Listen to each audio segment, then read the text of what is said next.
Hello everyone, it's Devesh Mishra and welcome back to another video series. So आज हम शुरू करने जा रहे हैं एक और नई वीडियो सीरीज। ये सीरीज सेमेस्टर 6 वालों के लिए होने वाली है और बुक का नाम है लॉ एंड डेवलपमेंट।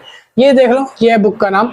तो लॉ एंड डेवलपमेंट की हम एक नई सीरीज को आज से शुरू करने जा रहे हैं और ये सीरीज जो है 6 सेमेस्टर वाले बच्चों के लिए बहुत ही ज्यादा इंपॉर्टेंट होने वाली है, क्योंकि आज से 10 दिन बाद आपका लॉ एंड डेवलपमेंट का एग्जाम है और बच्चे बोल रहे थे कि कोई भी अच्छी वीडियो यूट्यूब पे नहीं है, तो भैया प्लीज लॉ एंड डेवलपमेंट करवा दो। और साथ ही साथ एक और सीरीज आने वाली है जल्दी, बिजनेस रिसर्च मैथोलॉजी की, जो कि मैं ही कंप्लीट करवाने वाला हूं। ठीक है, दोनों को एक साथ लेके चलने वाले हैं। तो आज की सीरीज बीकॉम ऑनर्स और बीकॉम प्रोग्राम वाले बच्चों के लिए स्पेशली होने वाली है, क्योंकि ये सब्जेक्ट हर किसी सेमेस्टर में है, हर किसी कोर्स वाले के पास है लॉ एंड डेवलपमेंट करके। ये एक जेनरिक इलेक्टिव का सब्जेक्ट है, लॉ एंड डेवलपमेंट। तो बीकॉम के हो या बीकॉम प्रोग्राम के हो या ऑनर्स के हो या बीए के हो, बस इकोनॉमिक्स ऑनर्स छोड़कर, क्योंकि उनके पास ये सब्जेक्ट नहीं होगा, बाकी सारे कोर्सेज वालों के पास ये सब्जेक्ट है। तो आपके लिए स्पेशल सीरीज बनाई जा रही है 6 सेमेस्टर की लॉ एंड डेवलपमेंट। इस सीरीज के अंदर हम जितना भी सिलेबस है दिल्ली यूनिवर्सिटी में, जो 6 सेमेस्टर का सिलेबस है, एसएल में हो, रेगुलर में हो, एनसीवीएम में हो, भाई बेफिक्र हो जाओ, आपका सारा सिलेबस कंप्लीट करवाएगा आपका भाई। सारा एग्जाम से पहले चारों चैप्टर में आराम से डाल के अपलोड कर दूंगा और सारे लाइन वाइज सीरीज जो होंगी प्लेलिस्ट में होगी। और प्लेलिस्ट का लिंक कहां पे होगा ये तो आपको जानती हो भाई, डिस्क्रिप्शन में ना पूरी प्लेलिस्ट का लिंक डाल दूंगा, ताकि प्लेलिस्ट से आप चारों चैप्टर्स को एक एक करके वॉच कर लेना। और हाँ, अगर किसी को भी लॉ एंड डेवलपमेंट के नोट्स परचेज करने हैं तो इस बुक के नोट्स बन चुके हैं। जो भी बच्चा इसके नोट्स बाय करना चाहता है वो ले सकता है। मिनिमम प्राइस 150 के अराउंड रखा गया है। प्राइस आपको पता कर लेना है व्हाट्सएप पे जाके। व्हाट्सएप नंबर ये रहा, इस नंबर पे जाके आप मैसेज करना व्हाट्सएप पे, और व्हाट्सएप नंबर डिस्क्रिप्शन में भी मैंने गिवन दे रखा है, तो वहां जाके आप मैसेज करना कि सर हमको लॉ एंड डेवलपमेंट के नोट्स परचेज करने हैं। जो भी मिनिमम प्राइस होगा वो पे करके आप पीडीएफ को परचेज कर सकते हो। याद रखना, सॉफ्ट कॉपी पीडीएफ है, चारों चैप्टर होंगे और इजिली एक्सप्लेनेशन होगा हर टॉपिक, और सारे टॉपिक होंगे, कोई टॉपिक मिस नहीं होगा उसमें से। ठीक है, जितने भी इंपॉर्टेंट टॉपिक हैं सारे मिलेंगे। ये टॉपिक्स यहाँ पे मैंने एक्सप्लेन नहीं कर रखे, नोट्स के अंदर आपको हर चीज डिटेल में एक्सप्लेन के साथ मिलेगी, और मिनिमम 30 से 40 पेज आपको पढ़ने हैं पूरी बुक में। बस नोट्स के अंदर इतने ही पेज डालें, ज्यादा नहीं डालें, आपका एग्जाम पूरा उसी में क्लियर हो जाएगा। और अगर आप वीडियो से बनाना चाहते हो तो भाई आपका वेलकम है, आप इस वीडियो को देखिए और वीडियो से खुद के नोट्स आप बना सकते हो, जो मैं आपको समझा रहा हूं उस तरीके से। ठीक है, और हाँ, एक और चीज कि इस वीडियो पे भाई पहली वीडियो में शुरू कर रहा हूं और आप लोगों के लिए स्पेशली डिमांड पे शुरू कर रहा हूं। ठीक है, तो आप प्लीज जितना हो सके इस वीडियो को शेयर करना, लाइक करना, क्योंकि नेक्स्ट पार्ट बनाने में भी तभी मजा आएगा जब आप लोग इस पार्ट पे यानी इस वीडियो लेक्चर पे लाइक करोगे और इस पे बहुत सारा प्यार दोगे। ठीक है, तो अगला वीडियो लेक्चर उतनी जल्दी आएगा, वरना हमको थोड़ा सा डिमोटिवेट सा लगेगा कि भाई कोई देख नहीं रहा है तो फायदा क्या फिर आगे बना के, है ना। तो इसीलिए कह रहा हूँ कि आप लोग ज्यादा से ज्यादा शेयर करोगे, लाइक करोगे, तो ऐसा लगेगा कि हाँ और बच्चों को चाहिए, एग्जाम नजदीक आ रहे हैं तो मैं और जल्दी मोटिवेट हो गए, एक दिन में हो सकता है 2-2 वीडियो लेक्चर भी कंप्लीट करवा दूं। ठीक है, चलिए जी शुरू करते हैं फिर आज का वीडियो लेक्चर। आज है हमारा चैप्टर नंबर 1। आज हमारा फर्स्ट लेक्चर होने वाला है लॉ एंड डेवलपमेंट का। इंट्रो थोड़ा सा लंबा हो गया तो कमेंट में ना स्किप करने के लिए थोड़ा सा टाइमलाइन डाल देना कि इतना आप पार्ट स्किप कर दो, शुरू का इंट्रो 2-3 मिनट का वो हट जाएगा। तो आज है chapter number 1, role of law and institution in economics development. Economics development में यानी कि अपने इकोनॉमी पे, अपनी देश की अर्थव्यवस्था में, देश में किस तरीके से लॉ यानी कानून, डेवलपमेंट यानी व्यवस्था, किस तरीके से कानून व्यवस्था जो है वो वर्क करती है, आज हम उसको पढ़ने जा रहे हैं। तो देखो, लॉ एंड डेवलपमेंट का पहला टॉपिक है इंट्रोडक्शन। पहला टॉपिक क्या है? इंट्रोडक्शन। तो इंट्रोडक्शन से शुरू करते हैं। आपको मैं ऐसा समझाऊंगा जैसे आप छोटे से बच्चे हो, क्यूट से, प्यारे से, मुन्नू से। आपको हर चीज शुरू से एंड तक सारी चीज डिटेल में समझाने की कोशिश करूंगा। सुनो, इंट्रोडक्शन से शुरू करते हैं। देखो, लॉ एंड डेवलपमेंट आने से पहले आपको पहले इंट्रोडक्शन जानना पड़ेगा, इसका इतिहास जानना पड़ेगा। यानी कि लॉ एंड डेवलपमेंट की शुरुआत कहां से हुई? आता है 1918 और 1920। ये वो टाइम है, ये वो पीरियड है जिस टाइम पर वर्ल्ड वॉर 1 चल रहा था। क्या चल रहा था? वर्ल्ड वॉर 1 चल रहा था। यहाँ पर क्या कर रखा था? अंग्रेजों ने वर्ल्ड वॉर छेड़ रखा था, जिसमें हम लोगों को अंग्रेजों का गुलाम बना रखा था। अब यहाँ पर जब हम गुलामी कर करके थक गए थे, बहुत चूर हो चुके थे, तब इसके बाद 1947 में किसी तरह मुशक्कत करके, बहुत इतने जोखिम के बाद हमारा देश 1947 में फाइनली जो है वो आजाद हुआ था, फ्रीडम आई थी। ठीक है, जब हमारे देश को फ्रीडम मिली ना, तो हमारे देश में ना 3 चीजों की बहुत ज्यादा कमी थी। हमारे देश में 3 चीजों की ना बहुत ज्यादा कमी थी। पहली चीज थी इकोनॉमिक्स, यानी कि आर्थिक क्रियाओं की, जैसे कि पैसा वगैरह, पैसों की बहुत तंगी थी हमारे देश में। दूसरी चीज, हमारे देश में ना कोई रूल नहीं था, लॉ नहीं थे, कानून नहीं थे, तो उसकी कमी थी। तीसरी कमी थी इसके अंदर सोशल कमी, यानी कि जो सोशियोलॉजी है, मतलब समाज के प्रति कुछ करा जाए। इतने गरीब लोग थे, इतने ज्यादा भुखमरी आ गई थी, अर्थव्यवस्था इतनी ज्यादा डगमगा गई थी वर्ल्ड वॉर 1 के बाद कि वहां पर बहुत चीजों का अर्थभाव पड़ गया था, यानी कि बहुत चीजों का अभाव हो गया था, लोग उससे वंचित थे, लोग जुटा नहीं पा रहे थे रोटी कपड़ा मकान भी। और इसके साथ साथ एक और चीज जो कि एडिशनल में मानी जाती है, पॉलिटिकल की, पॉलिटिकल इश्यूज की बहुत ज्यादा कमी आ गई कि जो पॉलिटिक्स है वो ढंग से काम नहीं कर रही। तो वो तीन चीजें क्या थी जिसका अभाव हो गया था हमें किसके बाद, वर्ल्ड वॉर 1 के बाद। तो वो अभाव तीन चीजों का था। पहली चीज आती है इकोनॉमी, यानी कि पैसा, ठीक है। हमारे देश में आर्थिक तौर पर लोगों के पास इतना पैसा नहीं था, इतने ज्यादा वो अपने ऊपर डिपेंडेंट नहीं थे कि कहीं कुछ खरीद के खा सके, बहुत पैसों की तंगी थी, ठीक है। उसके बाद दूसरी चीज है सोशल, हमारे देश में इसकी भी कमी थी, सोशल की, यानी कि सरकार जो है लोगों के प्रति कुछ करे ऐसा लोग चाह रहे थे, बट लोगों के प्रति कुछ नहीं हो रहा था, तो सोशियोलॉजी की कमी थी। और तीसरा जो है वो है पॉलिटिकल, यानी कि इसका मतलब है अधिकार, एक तरीके से मान लो, ठीक है, अधिकार यानी राइट्स, कि आप लोगों के जो राइट्स है ना वो गवर्नमेंट के पास थे। जब वर्ल्ड वॉर के बाद हमारा देश आजाद हुआ, यानी 1947 में, तब गवर्नमेंट को ये महसूस हुआ कि हर एक आम नागरिक का एक अधिकार होना चाहिए, तो उसको एक सोशल फ्रीडम दी जाए और एक पॉलिटिकल फ्रीडम मिलनी चाहिए। तब उन्होंने 1991 में क्या करा, 1991 में, याद रखना, 1991 में क्या करा, एक पॉलिसी आई। 1991 में हमारे देश के कुछ पॉलिसीज मेकर बने जिन्होंने हमारे देश के लिए कुछ पॉलिसीज बनाई। उस पॉलिसी में उन्होंने ये बताया कि हम ये जो तीन प्रॉब्लम है ना हमारी जो इकोनॉमी में, ये जो तीन प्रॉब्लम आई है, किसकी, पैसों की प्रॉब्लम, सोशल प्रॉब्लम और पॉलिटिकल प्रॉब्लम, जिससे हम जूझ रहे थे, इन प्रॉब्लम्स को खत्म करने का पॉलिसी बनाई गई। पॉलिसी ऐसी बनाई गई, अरे बहन सुनना, ऐसी बनाई गई कि जिससे हमारी इकोनॉमी की सारी प्रॉब्लम दूर हो सके। इसीलिए हमने एक बुक इंट्रोड्यूस करी। कौन सी बुक? लॉ एंड डेवलपमेंट की। लॉ एंड डेवलपमेंट क्या कहता है कि हमें लॉ बनानी है, कानून बनाने हैं, किनके लिए, ताकि इकोनॉमिक प्रॉब्लम दूर हो सके, किनके लिए, ताकि सोशल प्रॉब्लम दूर हो सके, और किनके लिए, ताकि पॉलिटिकल प्रॉब्लम दूर हो सके। इसके लिए हमें लॉ बनाने हैं, हमें व्यवस्था करनी है, डेवलपमेंट करना है इकोनॉमी का, किसके लिए, ताकि इकोनॉमी ठीक हो सके, यानी कि पैसा बढ़ सके अर्थव्यवस्था में, जीडीपी हमारी इंक्रीज कर सके, किसके लिए, सोशल इंक्रीमेंट हो सके। तीसरा पॉइंट किसके लिए, ताकि पॉलिटिकल जो है प्रॉब्लम ना आए, तो इसके लिए हमको डेवलपमेंट करने की जरूरत है। तो 1991 में जब डेवलपमेंट पॉलिसीज आई, तब हमारा रिफॉर्म हुआ, तब हमारे इंडिया को एक नई उम्मीद मिली कि हाँ हमारा इंडिया अब क्राइसिस से बाहर आ सकता है। यानी कि जो पहले लॉ चलते आ रहे थे ना, कौन से लॉ की बात कर रहे हो भैया, हमें भी बताओ। तो एक लॉ चल रहे थे 1872 से, यानी कि 1872 से, जो पुराने ब्रिटिश के बनाए हुए लॉ पे हम काम कर रहे थे।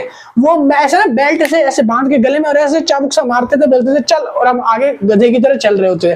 तब उस लॉ के बाद हम अब आजाद हुए, कब, 1991 में फाइनली हमारे लॉ को बनाया गया, कुछ कानून बनाए गए। किस चीज को लेकर कानून?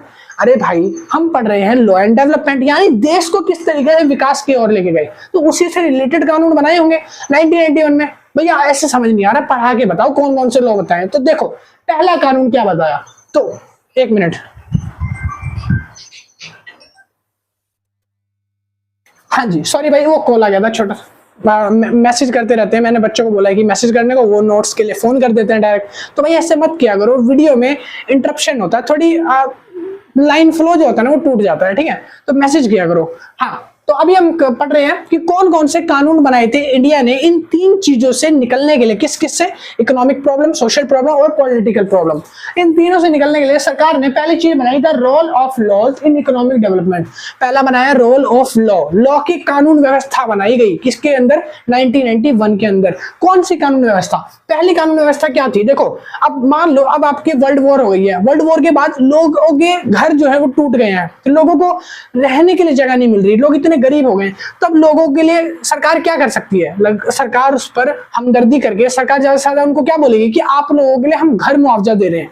क्या दे रहे हैं? आप लोगों के लिए घर दे रहे हैं, प्रॉपर्टी दे रहे हैं। तो सरकार ने पहला कानून तो ये बनाया, पहले प्रॉपर्टी करी, कह रहे करीब सबसे पहला कानून ये था कि प्रॉपर्टी राइट्स इन इकोनॉमिक डेवलपमेंट दिए गए। क्या दिया गया? प्रॉपर्टी राइट्स दिए गए लोगों को इकोनॉमिक डेवलपमेंट से रिलेटेड।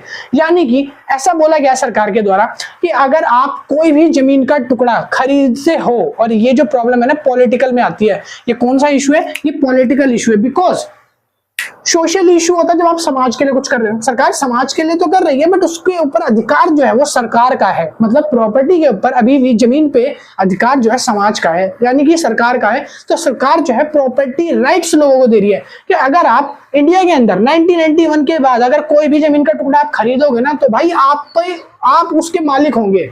चाहे आप उसको बेचो, चाहे आप उसको बनाओ, चाहे आप उसमें मिट्टी का तेल डाल के आग लगा दो, तो आप उसके मालिक हो। उस जमीन के टुकड़े के आप मालिक हो जाओगे, ओनर हो जाओगे। तो सरकार ने बोला कि प्रॉपर्टी राइट्स दे दो, इकोनॉमिक को डेवलप करने दो, क्योंकि जब लोग रहेंगे तभी तो लोग आगे का सोचेंगे। पहले लोग क्या ढूंढेंगे? अगर मान लो कोई भी एक आदमी है जो बेसहारा है, पहले वो सबसे पहले क्या ढूंढेगा? सर के ऊपर छत ढूंढता है ना। तो सरकार ने बोला सबको पहले छत दो, सबको पहले राइट दो कि वो अपनी जमीनें खरीद सके। सरकार ने बहुत मिनिमम से रेट कर दिया कि अब एक हर आम नागरिक भी अपना मकान खरीद सकता है, बहुत कम दर पे। एक छोटी सी रेट अमाउंट रख दी कि इतनी दर पे आप लोग अपना मालिक बन सकते हो, आप लोग अपना जमीन का एक टुकड़ा खरीद सकते हो, अपनी प्रॉपर्टी खरीद सकते हो। प्रॉपर्टी को इंक्रीज करने के बाद क्या हुआ कि अब लोगों ने जब प्रॉपर्टियां खरीदना चालू करी तो इकोनॉमी बूस्ट होने लगी। सरकार के पास क्या आने लगा? पैसा आने लगा। सरकार के पास जब सरकार के पास पैसा आया तो सरकार ने क्या बोला कि अब हम और अच्छे अच्छे लॉ बनाएंगे, और अच्छे अच्छे लॉ बनाए गए। दूसरा लॉ क्या बनाया गया? पहला लॉ था प्रॉपर्टी राइट्स का। ठीक है, मैंने आपको समझा दिया। प्रॉपर्टी राइट्स के अंदर एक और टर्म का इन्वेंट करा गया सरकार के द्वारा। उस टर्म का नाम था, एक मिनट में आपको बुक से बताता हूँ, डी से कुछ नाम है, एक टर्म है, बहुत इंपॉर्टेंट टर्म है और वो, ठीक है, मैं आपको वो लिखवा देता हूँ। हाँ, वो टर्म है DILRMP। उस टर्म का नाम है, यहां पे मैं छोटा सा लिख देता हूं, DILRMP। इसका मतलब समझो क्या होता है DILRMP। इसका मतलब यहां पे बताया गया है कि digital India land record modernisation programme. क्या बोला मैंने? Digital India land record. यानी जो भी आप जमीन खरीदोगे उसके बदले आपको एक कागज मिलता है ना। अब अगर कोई जमीन आप खरीदते हो तो आपको एक कागज दिया जाता है, एक चेन मिलती है कि आपकी ये जमीन है, आपसे पहले किसकी थी, उससे पहले किसकी थी, और अब आपके ऊपर आपका अधिकार है कि ये अब आपकी जमीन, आपने पैसा पे कर दिया। तो उसको बोलते हैं डिजिटल इंडिया लैंड रिकॉर्ड, यानी जमीन के कागजात जिसको बोला जाता है। मॉडर्न लैंग्वेज में उसको अब डिजिटल इंडिया कर दिया, यानी कि अब आप कंप्यूटर के जरिए निकलवा सकते हो, आप पेपर वर्क करवा सकते हो अपनी जमीन का। तो ये टर्म को इन्वेंट करा गया था जब आपको प्रॉपर्टी राइट दिए गए थे उस टाइम पर। समझ आया? चलिए, अच्छा, अब प्रॉपर्टी तो मिल गई मान लो इंसानों को। अब आगे लोग क्या बोलेंगे? अब आगे लोगों ने देखा कि हमारे पास जमीनें आ गई, अब लोगों को चाहिए थे अच्छे कानून। अब लोगों की क्या जरूरत पड़ी? लोगों ने बोला हमारे पास जमीनें तो आ गई, अब हम जब कानून व्यवस्था खराब होगी तो हम इस देश में कैसे रह पाएंगे? तो यहाँ पर देश में पैसा भी आ चुका है, क्योंकि जो जमीनें बिकी है उससे पैसा सरकार के पास है।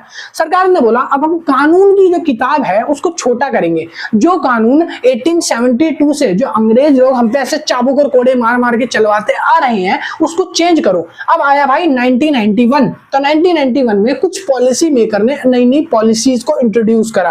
क्या करा? नई पॉलिसीज को बनाया। उसके बाद आया 2015। तो सरकार ने बोला 2015 आ चुका है, अब ना कुछ और नई पॉलिसीज को लेकर आओ। तो गवर्नमेंट ने यहाँ पर कॉन्ट्रैक्ट लॉ और बिजनेस ट्रांजैक्शन से रिलेटेड लॉ बनाने शुरू करे। गवर्नमेंट ने बोला कि अब हर इंसान को ना अपनी मन मुताबिक जो है जॉब करने का अधिकार है। उनको जॉब्स दी गई, उनके बिजनेस ट्रांजैक्शन बढ़ाए गए। यानी कि एक आदमी जो है अपना पेट पालने के लिए, अपने बच्चों को पालने के लिए क्या करेगा? इकोनॉमी में क्या करेगा? जॉब करेगा, ड्यूटी करेगा, तो कहीं ना कहीं काम करेगा। तो जो काम करना चाहता है वो उसकी दुकान या काम जो भी वो जॉब करना चाहता है, मतलब कोई भी जॉब हो वो कर सकता है, स्वतंत्र है। तो गवर्नमेंट ने ऐसे रूल्स बनाए, ऐसे क्या बनाए? लॉ बनाए। गवर्नमेंट ने बोला अब फ्री एक्सपोर्ट करो, यानी कि इंडिया से अगर आप बाहर माल बेचना चाहते हो आप बेचो, आप दुकान खोलना चाहते हो आप खोलो, आप गुड्स डिलीवर करना चाहते हो आप करो, आप इकोनॉमी को बूस्ट करो किसी तरीके से। तो गवर्नमेंट ने दूसरा कानून ये बनाया था। दूसरा कानून क्या बनाया था? कॉन्ट्रैक्ट लॉ बनाए थे गवर्नमेंट ने, जहां पर हर एक आदमी को अपना एक बिजनेस ट्रांजैक्शन की फ्रीडम प्रोवाइड कर दी थी। 2015 के बाद से तो अब और ज्यादा एक्सपेंड हो गया। अब आप अपने बिजनेस को ऑनलाइन तौर पर खोल सकते हो। गवर्नमेंट ने इतनी छूट दे दी। गवर्नमेंट ने बोला कि जो लोग ऐसे हैं जिनका बिजनेस छोटा है, जो ऐसे पैसा लगा के नहीं खोल पा रहे ऑफलाइन, आप ऑनलाइन बूस्ट करो, आप ऑनलाइन अर्निंग करो। और अब तो हमारी मोदी सरकार जब से आई है तो ये क्या कर रही है, एंटरप्रेन्योर को बढ़ावा दे रही है कि आप और ज्यादा इंक्रीमेंट बढ़ाओ और ज्यादा पैसे कमाओ। तो इसीलिए क्या हुआ था, गवर्नमेंट ने पहली चीज हमें दी थी वो थी प्रॉपर्टी राइट। पहले आप जमीनें लो, जब आपका जमीनों पर पैर टिक जाए, जब आपके ऊपर से छत आ जाए, आपको एक प्रॉपर घर मिल जाए, उसके बाद आप काम धंधे पे ध्यान दो, है ना। यही तो होता है, एक बार जमीन मिल गई अब हम काम धंधे बढ़ाएंगे। काम धंधों से क्या होगा कि हमारा इकोनॉमिक डेवलप करेगा। तीसरा पॉइंट, गवर्नमेंट ने बोला अभी भी ना कुछ तो गड़बड़ है दया, कुछ तो गड़बड़ है गोलू। तो गवर्नमेंट ने बोला कुछ तो गड़बड़ लग रही है, अभी भी इकोनॉमिक बूस्ट नहीं कर पा रही है। तीसरी प्रॉब्लम अब आती है, तीसरी प्रॉब्लम यानी कि अब लोग कुछ ऐसे हैं जिनको काम धंधे करने हैं किसी के नीचे, यानी कि हर एक आदमी के पास तो इतना पैसा नहीं हो सकता ना कि उसने अभी अभी घर बनाया, यानी कि छत बनाई अपने ऊपर और अब जाके वो अपना बिजनेस भी डाल ले। तो गवर्नमेंट ने बोला कि जो लोग अपना बिजनेस खोलेंगे उनके लिए तो ठीक है, बट जो लोग ऐसे हैं जो अपना पेट पालना चाह रहे हैं बट उनके पास कोई पैसा नहीं है बिजनेस खोलने के लिए, तो उनके लिए गवर्नमेंट ने क्या बोला कि आप लोग भूखे नहीं मरोगे। आप इंडिया में हैं, आप मोदी सरकार के अंदर हैं, तो आप भूखे नहीं मरोगे। गवर्नमेंट ने बोला कि आप लोग क्या करोगे, आप लोगों को जॉब प्रोवाइड करी जाएगी। तो तीसरा जो कानून बनाया गया वो बनाया गया इकोनॉमिक प्रॉब्लम को दूर करने के लिए। इकोनॉमिक प्रॉब्लम यानी आर्थिक तंगियों को दूर करने के लिए। बहुत सारे ऐसे भूखे भूखे बच्चे थे जो बोल रहे थे पापा मेरे को वो खिलौना चाहिए, पापा बोलते थे बेटा अगली तनख्वाह आएगी तो मैं दिला दूंगा, बच्चा रोने लगता था। पापा बेचारे बेबस, बच्चा रो रहा है, उसके आंसू निकल रहे हैं, मैं कैसे उसको खिलौना नहीं दिला पा रहा, उसके पास पैसे नहीं है, जेब चेक करता है तो पैसे नहीं है। तो गवर्नमेंट ने बोला अब ऐसा नहीं होगा, कोई बच्चा भूखा प्यासा नहीं सोएगा, सबको जॉब दी जाएगी। तो गवर्नमेंट ने क्या करा, गवर्नमेंट ने बोला तीसरा रोल बनाओ। गवर्नमेंट ने क्या बोला, तीसरा रूल बनाओ। रूल क्या रहेगा, रूल ये रहेगा कि हर एक इंसान को जॉब दो। तो गवर्नमेंट ने बोला कि लेबर लॉ को इंट्रोड्यूस करो, तो लेबर लॉ को बनाया गया। लेबर लॉ के आने से क्या हुआ, एम्प्लॉय जनरेशन हुआ, यानी एम्प्लॉयमेंट को बढ़ावा दिया गया। एम्प्लॉय यानी कि रोजगार मिलना चालू हुआ। जो लोग भूखे प्यासे सो रहे थे, फुटपाथों पे सो रहे थे, उनको क्या मिला, खाना मिला, उनको रोटियां मिलने लग गई। अगर वो काम करने के लिए इच्छुक हैं, काम करना चाहते हैं, तो गवर्नमेंट ने बोला कि आपका वेलकम है, आप आइए, आप उन लोगों के नीचे काम करिए जिन्होंने लॉ 2 के अंदर यानी कि कॉन्ट्रैक्ट लॉ के अंदर अपने बिजनेस डाले हैं ना, आप उनके नीचे अपना काम करिए, आप उनके नीचे अपना रोजी रोटी चलाइए। ठीक है, तो गवर्नमेंट ने तीसरा रूल बनाया था। ठीक है, तो यहाँ पर बुक में मेंशन मैंने कर दिया है। बुक में बहुत सारी चीजें लिखी हैं।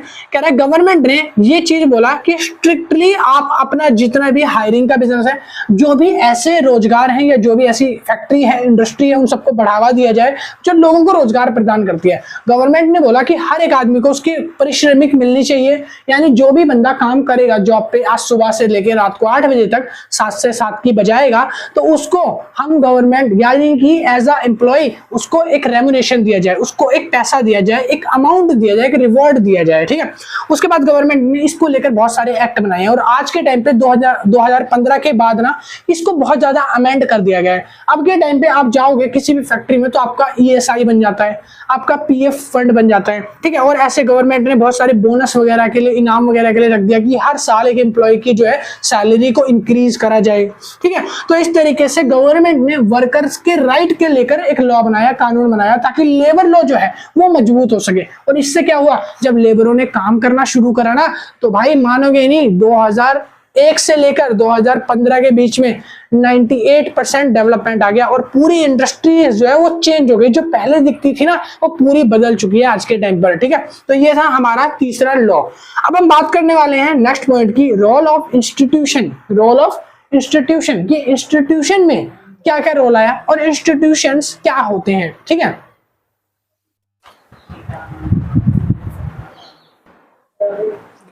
हाँ, तो अब क्या हुआ, अब अगला पॉइंट है नीचे, उसके बाद मैंने मेंशन किया है द रोल ऑफ इंस्टीट्यूशन। देखो, रोल ऑफ इंस्टीट्यूशन है ना, ये जो है इकोनॉमिक प्रॉब्लम को दूर करता है। कौन सी प्रॉब्लम को दूर करता है, आर्थिक प्रॉब्लम को।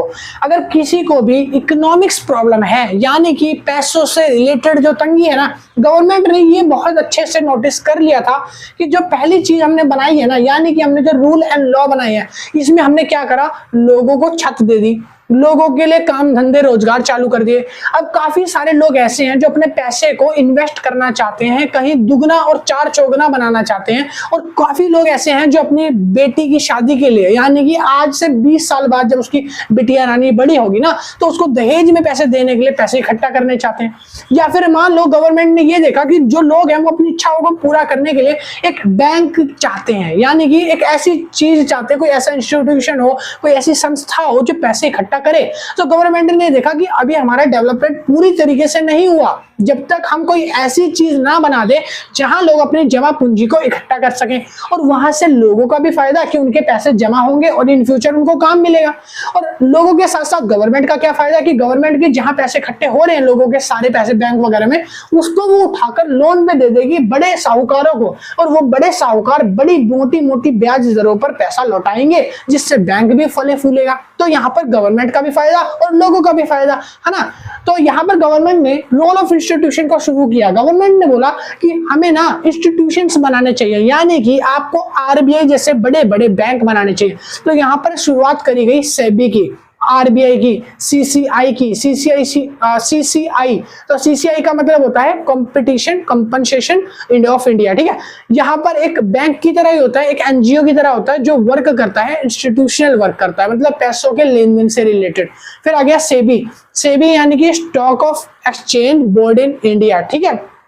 तो इसमें भी आप अपने जितने भी कंपनी के शेयर्स होंगे, इक्विटीज होंगे, उनके प्राइसेस अगर कम है तब उनको बाय कर लो, और जैसे ही ज्यादा प्राइसेस होंगे उन पर आप अपनी इक्विटीज वगैरह को बेच सकते हो, जिससे आपको फायदा मिलेगा। तो गवर्नमेंट ने ऐसे आरबीआई को खोला। आरबीआई एक बहुत बड़ी ब्रांच है, एक मेजर ब्रांच है इंडिया बैंक्स की, और उसके नीचे जो आरबीआई है इसके नीचे बहुत छोटे छोटे बैंक आते हैं, जैसे कि बैंक ऑफ इंडिया, एसबीआई हो गया, पंजाब नेशनल बैंक हो गया, और एचडीएफसी हो गया। इस तरीके के बहुत छोटे छोटे बैंक जो है इनके नीचे आते हैं। तो गवर्नमेंट ने ये देखा अगर बंदा कमाएगा तो पैसा इन्वेस्ट तो करेगा ना अपनी बिटिया रानी की शादी के लिए, या मान लो अपने दूल्हे राजा की शादी के लिए, या मान लो अपने खुद के लिए इन फ्यूचर। मान लो किसी का बच्चा उसको बुढ़ापे में पैसे नहीं दे रहा, तो आज से अगर वो सेविंग करके आदमी चलेगा तो इन फ्यूचर किसी का मोहताज नहीं रहेगा पैसे मांगने के। तो गवर्नमेंट ने इन्हीं सब जरूरतों को देखते हुए रोल ऑफ इंस्टीट्यूशन शुरू करा। रोल ऑफ इंस्टीट्यूशन क्या था? बेसिकली इसमें कुछ बैंक्स को डेवलप करा गया, कुछ ऐसी संस्थाएं बनाई गई जो इसी चीज के ऊपर काम करती है कि अगर मान लो आपको कहीं पैसे जमा करने हैं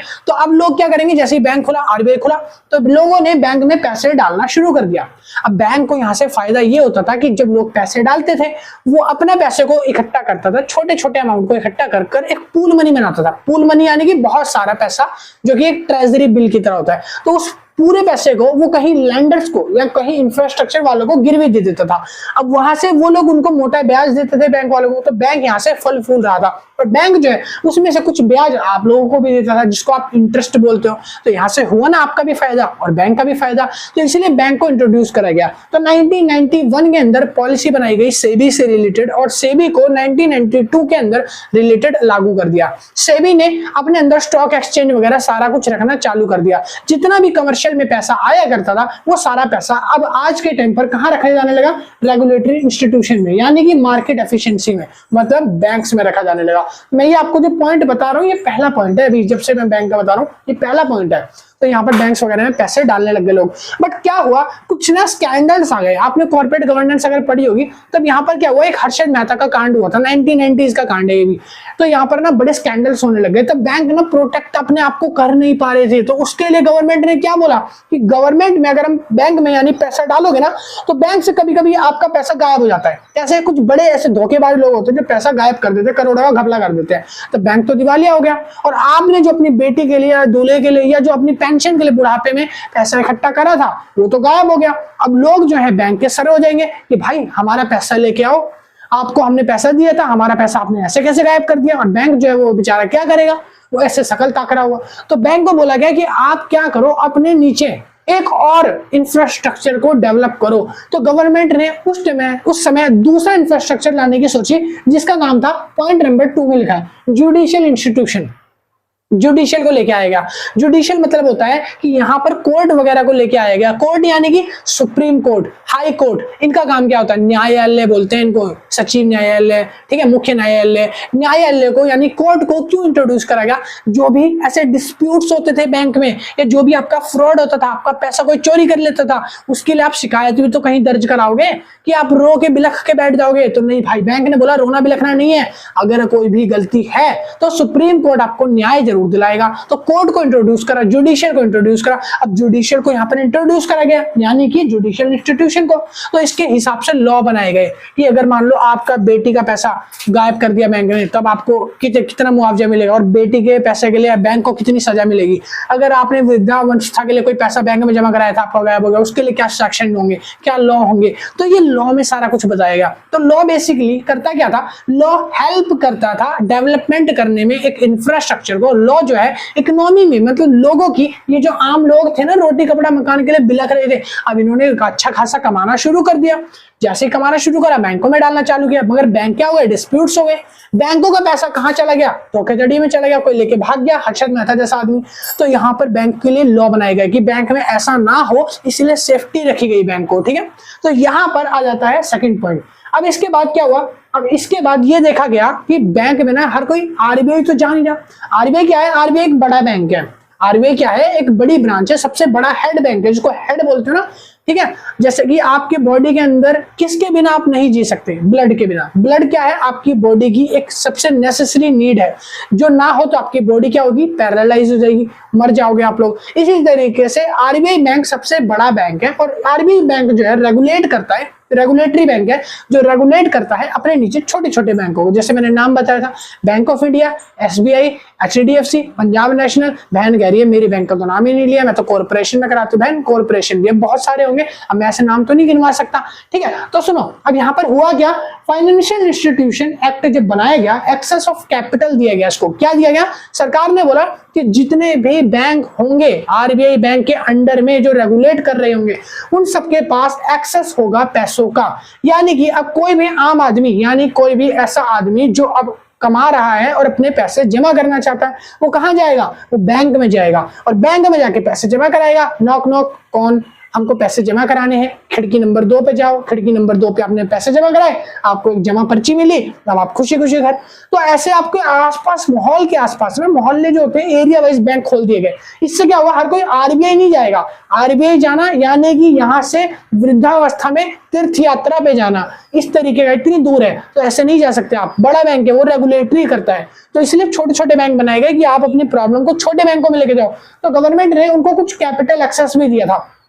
हर एक बैंक के पास 4% का, यानी कि 4 रेशो का, 4 अनुपात का एक कैश लिक्विडिटी रेशो होता है। हर एक बैंक को बोला गया होता है आरबीआई के द्वारा कि आपको 100 में से 4% कैश हमेशा अपने पास रखना पड़ेगा। जैसे कि मान लो 100 रुपए किसी ने जमा करे, तो आप सारा पैसा, यानी कि 96 रुपीज जो है, वो आप इसमें से माइनस करके, जो 96 है, उसको आप कहीं लोन के लिए इन्वेस्ट कर सकते हो। बट आपको जो 4 रुपए है ना, इसको लिक्विड के तौर पर, कैश के तौर पर बैंक में मौजूद रखना पड़ेगा। इतना मेंटेनेंस तो आपको भी बनाना पड़ेगा, क्योंकि अगर मान लो किसी की बुआ का, खाला के, बेटे के, भाई के, दीदी के शादी है, और वो पैसा लेने बैंक में पहुंच गया, तो उसने अपना पैसा जमा किया था 1 करोड़ रुपए, बैंक में पहुंच गया, भाई 1 करोड़ दे दो। बैंक के पास उस समय कैश ही नहीं है, कैसा लगेगा बैंक?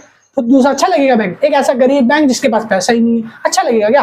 नहीं लगेगा ना। तो बैंक को बोला गया कि आपके पास कम से कम 4% कैश तो होना ही चाहिए। जितना भी पैसा आपके पास जमा होगा, उसका 4% से ज्यादा आप मेंटेन करना, उससे कम नहीं होना चाहिए, वरना आपको पनिश किया जाएगा। अगर ऐसा हुआ कि कोई पैसा मांगने आया और आपके पास पैसा नहीं है, तो फिर बैंक वालों की गलती होगी, उनको पनिश किया जाएगा। तो इसीलिए बैंक के पास एक कैपिटल का एक्सेस रखा गया कि बैंक जो है अपने पास कैपिटल एक्सेस रखेंगे। कोई भी दिक्कत परेशानी किसी को पड़ती है तो आप कैपिटल एक्सेस रखोगे, ठीक है। और एक पॉइंट और है इसी के अंदर, मैं आपको 1 मिनट बताता हूं। वो पॉइंट है कि हाँ, बैंक ने जब रिफॉर्म करा, बैंक में जब अमेंडमेंट्स आई, जब इस लॉ में अमेंडमेंट्स आई, तो बैंक के साथ साथ कुछ और भी नए नियम कानून को लागू किया गया था। वो नियम कानून ये थे कि बैंक को आजकल डिजिटल बना दिया गया है, और बैंक में कुछ ऐसी योजनाएं चला दी है, जैसे कि योजनाओं का नाम बता देता हूँ। PMJDY, क्या बोला मैंने? PMJDY। तो मैं इसके नीचे लिख देता हूँ PMJDY। JDY, प्रधानमंत्री जनधन योजना। प्रधानमंत्री जनधन योजना क्या है? जहां पर आप अपने पैसे को इन्वेस्ट कर सकते हो। इसी तरीके से और भी योजनाएं बनाई गई और साथ ही साथ ऑनलाइन ट्रांजैक्शन आप इजीली कर सको, इसलिए बैंक को और अमेंड करा गया। आज के टाइम पर अगर आप बैंक में जाओगे ना, आप यूपीआई करना चाहते हो, है ना, यूनिवर्सल पेमेंट करना चाहते हो, इजीली कर सकते हो।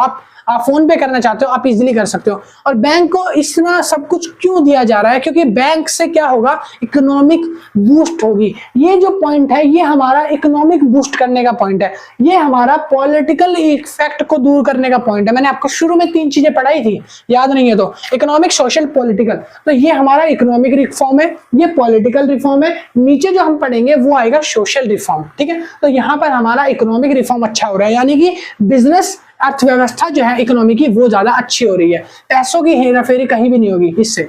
और बहुत सारे पहले के टाइम पर, यानी कि जब स्कैंडल्स होना शुरू हुए तो 2001 से लेके 2010 के बीच में हमारे पास बहुत सारे एनपीए थे, यानी कि नॉट परफॉर्मिंग असेट्स थी। एनपीए क्या होता है? नॉट परफॉर्मिंग असेट, ऐसी असेट्स जो डूब चुकी है, जिसको हम ले नहीं सकते। और वो क्यों डूबी थी? क्योंकि बहुत सारे घोटाले, स्कैंडल्स हो गए थे बैंक के साथ। लोग पैसा उठाते थे, बैंक से भाग जाते थे। ठीक है, पैसा लिया और भाग गए, तो बैंक को यहाँ पर क्या चुकाना पड़ता था? उसकी बड़ी कीमत चुकानी पड़ती थी। पैसा किसका था? आम लोगों का, हमारे तुम्हारे जैसे लोगों का। ठीक है, हालांकि मेरा तो है नहीं, क्योंकि मैं तो कमाता ही नहीं हूँ। ठीक है, हाँ, तो इसलिए मैं आपको कह रहा हूँ। तो ये देखो, ये था हमारा पूरा पॉइंट, क्लियर हो गया। अब हम बात करने वाले हैं इकोनॉमिक ग्रोथ की। इकोनॉमिक ग्रोथ यानी ये वाला पॉइंट सोशल है।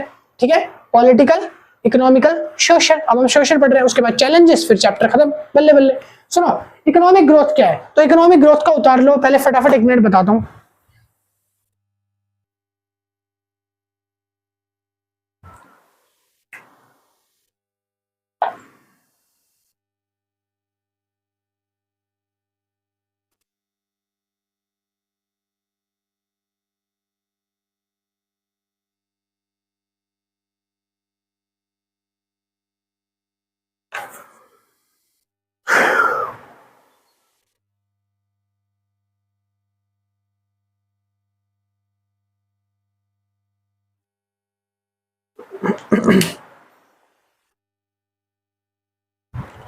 हाँ, तो अभी जैसे कि मैंने यहाँ पर 2 पॉइंट्स को मेंशन करा है। मैंने क्या करा है, यहाँ पर 2 पॉइंट्स मेंशन करे हैं। देखो, इकोनॉमिक ग्रोथ जो है ना, ये सोशल डेवलपमेंट होता है। सोशल डेवलपमेंट, आई नो मैं बहुत जल्दी जल्दी पढ़ा रहा हूँ। अगर आपको मेरी स्पीड ज्यादा लगती है तो धीमे कर लेना, अगर मेरी स्पीड धीमे लगती है तो 2K में देख लेना, मतलब कि 2 की स्पीड करके देख लेना। और वीडियो की क्वालिटी अच्छी आ रही है तो मजे मजे, अगर अच्छी नहीं आ रही तो 1080 करके देख लेना। उससे ज्यादा बनाने के लिए पैसे नहीं है, कैमरा नहीं है, वो बात दूर की है, आ जाएगा एक दिन वो भी।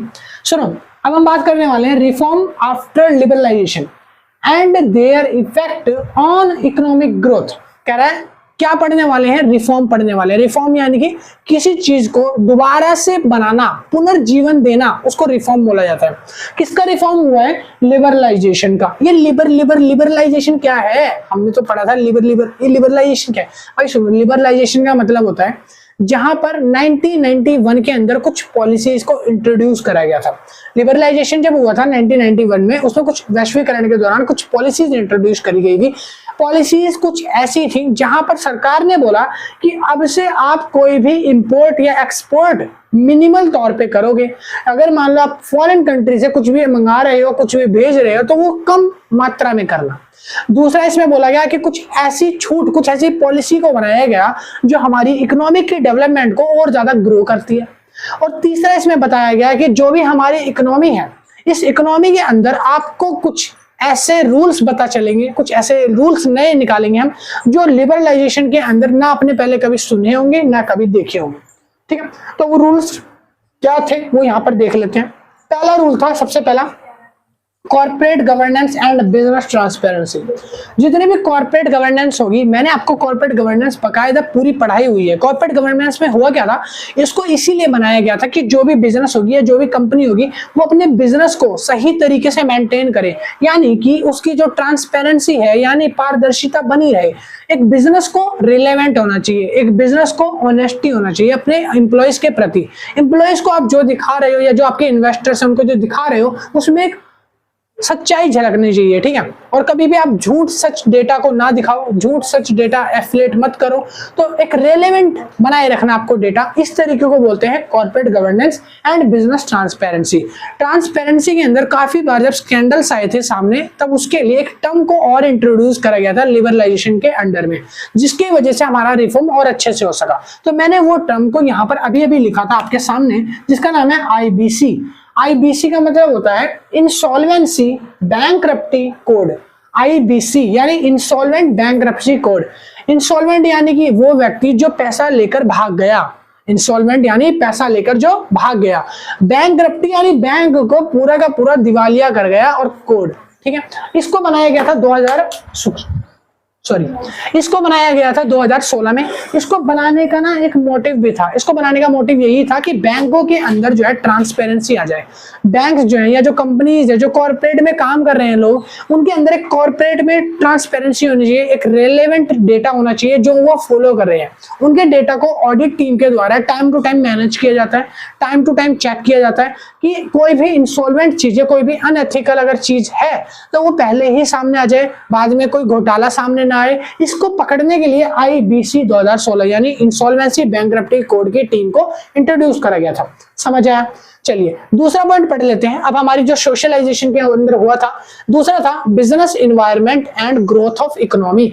इकोनॉमी को ग्रोथ करने के लिए ना हम 2015 तक आ चुके हैं। अगर आपको नहीं ध्यान तो 15 पे मैं आ चुका था। अब आगे बोलते हैं 2017 आ गया। अब आगे के आगे 2017, ये वो टाइम है जिस दिन मैं अपनी 11th क्लास में पढ़ रहा था। ये वो टाइम है जब मैं अपनी 11th में पढ़ रहा था 2017 में, और इसके अंदर मेरी बुक के अंदर एक और टॉपिक को ऐड कर दिया था जिसका नाम था जीएसटी। और वही टाइम है जहां पर हमारा जो है जीएसटी रिफॉर्म हुआ था। जीएसटी से पहले जो है जो टैक्स चलता था वो वैट वगैरह चलते थे। अब जैसे जीएसटी को इंट्रोड्यूस करा गया तो गवर्नमेंट ने बोला कोई भी गुड्स से कोई भी सर्विसेज जो आप अपने विदेशों तक भेजोगे या वहां से आप इंपोर्ट करोगे, उस पर आपको एक टैक्स देना पड़ेगा। ज्यादा टैक्स किस पे था? ज्यादा टैक्स था जो आप इंपोर्ट करते हो। एक्सपोर्ट करने पे कुछ ही चीजों पे यानी एजम्पशन वाली चीजों पे टैक्स था। तो गवर्नमेंट ने जीएसटी को इंट्रोड्यूस करा। वो किस लिए? ताकि इकोनॉमिक ग्रोथ हो सके, कुछ ऐसी चीजों का डेवलपमेंट हो सके जो होना चाहिए। गवर्नमेंट ने क्या करा, एक्सपोर्ट करने पे यानी कि यहां से जब आप माल भेज रहे हो तब रोक नहीं लगाई। गवर्नमेंट ने बोला अगर आप कोई भी माल ना बाहर से अंदर बुला रहे हो ना इंडिया के, तो आपको रोक लगाई जाएगी, वहां पे टैक्स देना पड़ेगा। क्यों? आप क्यों मंगा रहे हो बाहर से माल? आप इंडिया में प्रोड्यूस करो, इंडिया में बनाओ, इंडिया की चीजें यूज करो, आप इंडिया का जो एम्प्लॉयमेंट है उसका रेट को बढ़ाओ। तो गवर्नमेंट यही चाहती थी, इसलिए गवर्नमेंट ने जीडीपी को इंट्रोड्यूस करा। और जीडीपी में एक चीज और का फायदा हुआ, पता है क्या? जो बड़े बड़े बिजनेसमैन होते थे ना, पहले वैट के तहत वो बड़ा बड़ा टैक्स पे करते थे। छोटे छोटे लोगों को भी बड़ा बड़ा टैक्स पे करना पड़ता था। मगर जैसे ही जीएसटी आई उसके बाद क्या हुआ कि जो छोटे छोटे टैक्स पेयर हैं, जो टैक्स बनता है जिनका, उनको राहत मिल गई। सरकार ने एक थ्रेशोल्ड लिमिट बना दी कि आपको कम से कम टैक्स पे करना पड़ेगा हर चीज के ऊपर। अब उनको क्या करना पड़ता है? टैक्स कम से कम पे करना पड़ रहा है हर चीज के ऊपर, ठीक है। उनके लिए राहत आ गई, छोटे टैक्स पेयर को फायदा हो गया। और बड़े टैक्स पेयर वो आज भी वैसे टैक्स पे करते हैं जैसे पहले करते हैं। तो यहाँ पर इस तरीके से जीएसटी को रिफॉर्म करा गया। तीसरा पॉइंट इसके अंदर लाया गया डिजिटल इंडिया। इंडिया को डिजिटल बनाया गया। आपने बहुत सुना होगा इस वर्ड को, डिजिटल इंडिया। डिजिटल इंडिया इसका मतलब क्या होता है? इंडिया को ऐसे कॉपी पेस्ट करके डिजिटली चिपका दिया? नहीं। डिजिटल इंडिया का मतलब होता है कि अब इंडिया जो है ना, हर काम पहले क्या करता था? अगर मान लो मुझे आधार कार्ड बनवाना है, मैं क्या करता था? मैं जाता था आधार कार्ड वालों के ऑफिस। यहाँ से 2.5 किलो, कम से कम 25 किलोमीटर दूर है। मैं यहाँ से 2-3 घंटा सफर करके वहां से जा रहा हूँ और बोल रहा हूँ मेरा आधार कार्ड बना दो। लंबी लंबी लाइनें, ये पसीने टपक रहे हैं, मैं वहां पे आधार कार्ड बनवाने के लिए खड़ा हूँ। सिर्फ किसके लिए? मेरे आधार कार्ड के लिए। और कभी कभी तो फोटो चेंज करनी पड़ती थी, मतलब शक्ल है ना पुरानी हो गई, छोटे बच्चों की लगी थी, अब बड़ा हो गया तो शक्ल चेंज हो गई। वही चेंज करवाने के लिए 2-2, 3-3 घंटा लाइन लगाते थे। सरकार ने बोला ऐसा नहीं चलेगा, हम पूरी इंडिया को डेवलप कर रहे हैं, हम लॉ एंड डेवलपमेंट बढ़ रहे हैं, तो यहाँ भी तो डेवलपमेंट आना चाहिए। तो गवर्नमेंट ने बोला है इंडिया को डिजिटल करो ना भाई, इंडिया को फोन के जमाने में लाओ। अब आजकल स्मार्टफोन क्यों बनाया गया है? पहले कीपैड में क्या होता था? 1 घंटा नंबर लगाओ, टम टम टम, उसके बाद बैल बजती थी। और कीपैड फोन जो है वो ज्यादा वैसे स्टेबल रहते थे। बट आज स्मार्टफोन लगाया गया क्योंकि उसमें गूगल नहीं चलता था, यूट्यूब नहीं चलता था, आपको देश दुनिया का पता नहीं चलता था। तो इस फोन में क्या, स्मार्टफोन में आपको सब चीज मिल गई। वही उसी तरीके से जो डिजिटल इंडिया है, इसके अंदर से क्या हुआ? इसके आने से ये हुआ कि आपको कोई भी आधार कार्ड से रिलेटेड प्रॉब्लम है वो आप इजीली सॉर्ट कर सकते हो। आपको अपनी कोई भी टैक्स पे करना है, उसके लिए गवर्नमेंट ने एक पर्टिकुलर साइट बना दी। बताओ, गवर्नमेंट ने एक साइट बना दी जहां पर आप ई फाइलिंग कर सकते हो, अपना टैक्स पे कर सकते हो। आपका जो भी ई वे बिल है, चालान है वो भी आप पोर्टल से ऑनलाइन डायरेक्ट निकाल सकते हो।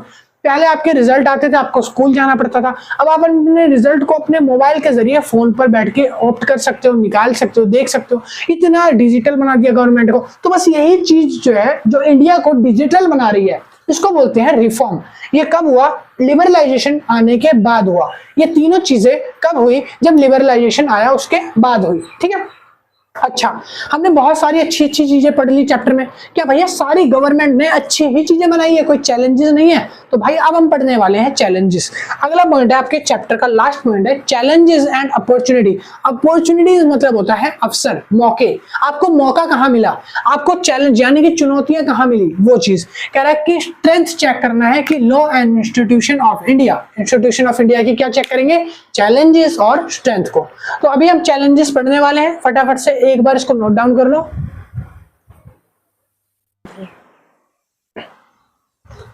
तो तीसरा पॉइंट अब हमारा आ चुका है, यानी कि अब हमारा लास्ट टॉपिक आ गया है challenges and opportunities of strength in India. ठीक है, यहां पर लिखा नहीं है, यहां पर मैं चेक कर रहा था कि माइक चल रहा है नहीं चल रहा, काफी बार आवाज रिकॉर्ड नहीं होती प्रॉपर। ठीक है, तो देखो पहला पॉइंट आता है challenges related to the judicial system and legal reform. कह रहा है कि चैलेंजेस किससे रिलेटेड है? जुडिशियल सिस्टम से रिलेटेड है। जुडिशियल सिस्टम में मैंने क्या बताया? सुप्रीम कोर्ट, हाई कोर्ट, न्यायालय, उप न्यायालय, सचिव न्यायालय। तो न्यायालय क्या करते हैं? बेसिकली आपने कोर्ट में देखा होगा, आज के टाइम पर हर एक छोटी छोटी बात को लेकर इतने ज्यादा केस हो जाते हैं कि गवर्नमेंट उन केस को सुलझाने के लिए प्रॉपर न्यायालय नहीं दे पा रही। सरकार को न्याय नहीं, गवर्नमेंट जो है लोगों को न्याय नहीं दे पा रही, बिकॉज लोग छोटी छोटी बातों पे मानने को तैयार नहीं है। फॉर एग्जाम्पल, अगर मेरे दोस्त ने मुझसे ज्यादा मैगी खा ली, मेरी 2 चम्मच फालतू खा ली, मैंने उसका गला काट दिया। अब वो गला जब मैंने काट दिया तब वो कोर्ट में चले गए उसके पेरेंट्स लेकर कि इसने तो हमारे बच्चे को मारा है। मैं बोल रहा हूँ कि मैंने मारा नहीं है, वो तो गलती से लग गया, इस पर हो गया केस। अब इसकी फाइल ऐसे क्लोज करके टेबल के ऊपर रखी और टेबल पे पड़ी है। अगला जो दिन आया, अगले दिन मैं रास्ते में चल रहा था, मेरी पड़ोसी का कुत्ता था, मैंने उसको, वो मेरे को रोज काटा करता था, भौंका करता था, मैंने जहर मिला के दे दिया। अब अगले दिन वो मेरे पे केस ठोक के बैठी है। मैं आगे जा रहा था तो एक पापा की परी साइड में से निकली और गलती से बैलेंस बिगड़ा गिर गई, जिसकी वजह से उसने मेरे को चाटा मारा और मैंने केस ठोक दिया। फिर अगली फाइल बंद होकर पड़ी है। तो हो क्या रहा है, बेसिकली पहले इतने ज्यादा केस नहीं आते थे, पहले लोग समझदार थे। आज के टाइम पर लोग इतने फुद्दू हो गए हैं, छोटी छोटी सी बातों को लेकर ना वो केस कर देते हैं। कोई भी किसी के साथ एडजस्ट नहीं हो पा रहा, उसने केस कर दिया, मुझे एलिमनी चाहिए, कोई किसी का केस कर रहा है, कोई किसी का केस कर रहा है, जिससे क्या हो रहा है, एक चैलेंजेस बढ़ता जा रहा है। इंडिया के अंदर सारी चीजों का डेवलपमेंट हो सकता है, बट न्यायालय हमेशा कम ही पड़ेंगे और इनके पास फाइलें की फाइलें हमेशा धरी ही रहती है, क्योंकि ये लोग आम पब्लिक को एक अच्छा न्याय नहीं दे पा रहे। और लोग भी ऐसे हैं कि छोटी छोटी बातों को लेकर केस डाल देते हैं, कोई भी चीज हो केस डाल दो। रास्ते में जा रहे हो, देखा आपने एक बिल्ली रास्ता क्रॉस कर रही है, बिल्ली रास्ता क्रॉस कर रही है, जैसे आप रास्ता आगे पार कर रहे हो, उसके बिना माने, जैसे मानते ना कि बिल्ली रास्ता काट गई, तो आप आगे जाओगे, आपके साथ बुरा हुआ और आपके साथ बुरा हुआ, आपने केस डाल दिया। ठीक है, आप रास्ते में जा रहे हो, कोई आदमी देख रहा है किसी बच्चे को मार दिया एक थप्पड़, आपने उसकी वीडियो बनाई, सोशल मीडिया पे वायरल, उसके ऊपर केस हो गया, चाहे वो उसका बेटा ही हो। तो भाई यही सारी छोटी छोटी चीजों को लेकर इंडिया में एक चैलेंज बन गया है कि आजकल जुडिकल सिस्टम जो है वो ठीक तरीके से काम नहीं कर पा रहा। इंडिया का जो जुडिकल सिस्टम है ना, जैसे कि मान लो कोर्ट वगैरह, इनके पास इतने सारे पेंडिंग केसेस है कि आप लोगों के केसेस की सुनवाई के लिए बस तारीख तारीख तारीख तारीख आती रहती है, इंतजार करते रहते हैं बस, और कुछ नहीं होता, कोई निपटारा नहीं होता, कम से कम सालों लग जाते हैं निपटारा होने में। तो ये एक मेजर चैलेंज है। दूसरा आ जाता है करप्शन एंड कॉर्पोरेट गवर्नेंस। देखो, कॉर्पोरेट गवर्नेंस के अंदर जब कोई करप्शन आ जाए, यानी कि आपकी मान लो कोई ऑडिट टीम है, आपके बिजनेस पे यानी कि आपकी कंपनी पे 1-2 करोड़ का मान लो लोन चढ़ा हुआ है, डेप्ट लगे हुए हैं, आपको 200-300 करोड़ के डेप्ट है आपके सर के ऊपर, आपको चुकाने हैं। बट बैंक के अंदर ना, यानी कि फाइनेंशियल स्टेटमेंट्स में आपके ऑडिटर्स ने सिर्फ 2-3 लाख रुपए के लोन दिखा रखे हैं कि आपके लोन 2-3 लाख के हैं, जो कि एक्चुअल फिगर नहीं है। एक्चुअल फिगर क्या है? 100-200 करोड़। तो यहाँ पर जो कॉर्पोरेट गवर्नेंस के अंदर जो मिसलीडिंग करा जा रहा है, जो करप्शन किया जा रहा है, जिसकी वजह से आप एक स्कैंडल में फंस सकते हो, इसको क्या बोलते हैं? इसको चैलेंजेस बोलते हैं। कि आज के टाइम पर कुछ ऐसे लोग जो है अपनी ऑनेस्टी को बेच खाते हैं, ठीक है, और इतने ज्यादा करप्ट बन जाते हैं, तो ये भी एक चैलेंज है। तीसरा चैलेंज आ जाता है अगला लैंड एक्विजिशन को लेकर। देखो ये तो बहुत ही रेयर केस है, आज के टाइम पर बहुत चल रहा है जमीनों का विवाद, लैंड एक्विजिशन या फिर इंफ्रास्ट्रक्चर डेवलपमेंट। ठीक है, लैंड एक्विजिशन यानी कि जब कोई भी दो जमीनें आपस में मर्ज हो जाती है चकबंदी के अंदर, मान लो कोई चकबंदी सरकार ने कहीं पे कर दी, तो दो रामू शामू भाई हैं, दोनों की जमीनें मर्ज करके एक जगह डाल दी, तो रामू उस पर लड़ रहा है कि मेरी जमीन इतनी है, शामू उतने पे लड़ रहा है, तो ये लैंड एक्विजिशन है। लैंड एक्विजिशन यानी कि जमीनों को लेकर जो डिस्प्यूट्स होती हैं, जो ऐसे अनम्यूचुअल एग्रीमेंट्स होते हैं जहां पर दो लोगों की आपसी सहमति नहीं होती। लैंड एक्विजिशन, अभी इसी को रिलेटेड छोड़ो, शादी से रिलेटेड देख लो, आजकल के टाइम पर जो होता है एलिमनी के टाइम पर जैसी शादी होती है 10 दिन बाद लड़की गायब, आधी संपत्ति गई यानी आधी जमीन गई, फिर उस पर घर वाले केस कर रहे होते हैं कि हमारी आधी जमीन ले गई। ठीक है, शादी टूट गई, उसका नहीं है। भाई सुनो, यहाँ पर लैंड एक्विजिशन इसी तरीके के जो भी म्यूचुअल डिस्प्यूट्स हैं या जो भी ऐसे केसेस आते हैं, इनको लेकर एक्ट बनाया गया है। 2013 के अंदर एक लैंड रिफॉर्म करके एक्ट बनाया गया है, एक्विजिशन एक्ट बनाया गया है, बट उससे भी बात नहीं सुलझ पा रही। तो यहाँ पर क्या है, ये एक चैलेंजेस हो जाते हैं किसके लिए, एक इंडियन लॉ के लिए, इंडिया के कानून के लिए। इंडिया के कानून के ऊपर एक बोल सकते हो कलंक की तरह है, या बोल सकते हो, ये तो ज्यादा बड़ा वर्ड हो गया, छोटा वर्ड जो इसका बोल सकते हो कि ऐसे कुछ धब्बे लगे हैं जो आज तक छूट नहीं पा रहे, कुछ ऐसे केसेस हैं जो कि आज इंडिया चेंज नहीं कर पा रहा, बट इस पर काम नहीं हो रहा है, ऐसा नहीं है, इन पर काम किया जा रहा है, इन चैलेंजेस को दूर करने के लिए काम करा जा रहा है, बट फिर भी काफी बार अलग अलग तरीके के केसेस सामने आ रहे हैं। समझ आया? तो ये था आपका पूरा चैप्टर नंबर 1, यानी कि पहला चैप्टर आज पूरा मैंने खत्म करवा दिया, लॉ एंड डेवलपमेंट का पहला चैप्टर कंप्लीट हो गया। वीडियो अब बताओ पसंद आई, लगी अच्छी, समझ आया? जेन्युइनली बताओ, अगर समझ आया तो वीडियो को क्या करना है, शेयर करना है, लाइक करना है, इसीलिए ताकि अगला पार्ट जल्दी आए। मुझे लगेगा अगर नहीं देख रहे तो भाई अगला पार्ट नहीं आएगा, फिर मेरे को, बल्कि इस सीरीज पर कम वोट आए हैं, लोगों ने कम वोट किया कि इस सीरीज को मत बनाओ, पहले बिजनेस रिसर्च बनाओ। मैं फिर भी इसको पहले क्लियर करवा रहा हूं, तो भाई प्लीज थोड़ा सा सपोर्ट करो, उन बच्चों को तो दिखाओ कि हाँ हमें इसकी जरूरत है। मैं अगर आपके लिए बना रहा हूं तो लाइक कर दिया करो, तो कभी कभी कर दिया करो। हाँ सुनो, वीडियो अच्छी लगे तो लाइक करना, और हाँ अगला पार्ट जो है यानी कि पार्ट नंबर 2 जो है वो जल्दी डालूंगा, कल आ जाएगा वो भी।